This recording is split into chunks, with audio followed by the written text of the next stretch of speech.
కర్నూలు జిల్లా ఎమ్మిగనూరులో ఎన్డీఏ పొత్తు వికటించింది. TDP, Janasena, BJP జెండాలు చేతపట్టి భారీ ర్యాలీతో బయలుదేరి తహసీల్దార్ కార్యాలయానికి చేరుకుని ఎన్నికల అధికారి దగ్గర నామినేషన్ దాఖలు చేశారు.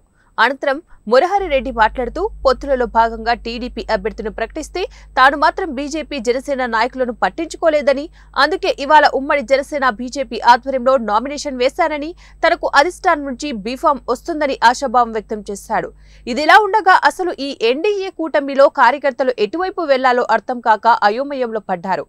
మరి దీనిపై ఉమ్మడి అధిష్టానం ఎటువంటి నిర్ణయం తీసుకుని ఎవరికి బీఫామ్ ఇస్తుందో వేచి చూడాలి. ఉమ్మడి అభ్యర్థిగా ఎమ్మిగనూరు నియోజకవర్గానికి ఉమ్మడి అభ్యర్థిగా ఈరోజు నేను నామినేషన్ వేసినాను.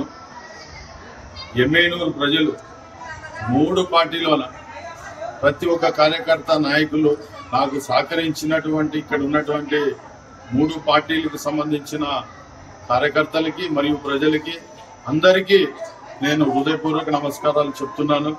నాకు ఇంతమంది ప్రజాదరణ, ఈరోజు ఇంతమంది వచ్చి నాకు సహకరించినందుకు మీ అందరికీ నేను ధన్యవాదాలు తెలియజేస్తున్నాను.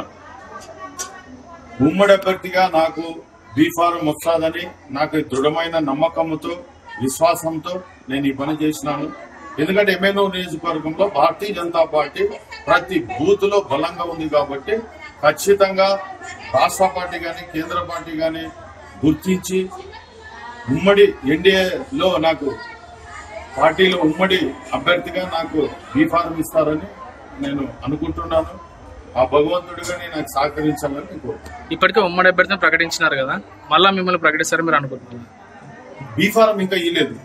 బీఫారం ఇచ్చే వరకు ఉంటుంది కాబట్టి ఏ మార్పులు, ఏ చేర్పులు ఇప్పుడు నిన్న మీరే చూస్తారు. నిన్ననే కొన్ని అసెంబ్లీలోన అభ్యర్థులు మార్చున్నారు,